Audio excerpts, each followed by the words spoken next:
শিশু আসিয়া ধর্ষণের প্রতিবাদ জানিয়ে এবং বাংলাদেশে ধর্ষণ বন্ধের দাবিতে বিএনপির মহাসচিব বিবৃতি দিয়েছেন।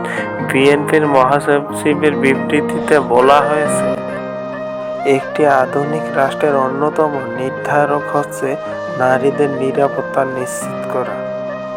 আসুন আমরা সবাই নারীদের প্রতি উগ্রতা, বিদ্বেষ এবং অশ্রদ্ধামূলক সকল আচরণকে না বলি।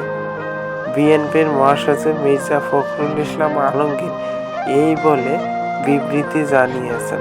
সারা বাংলাদেশে নারী ধর্ষণ, নির্যাতন বন্ধের দাবিতে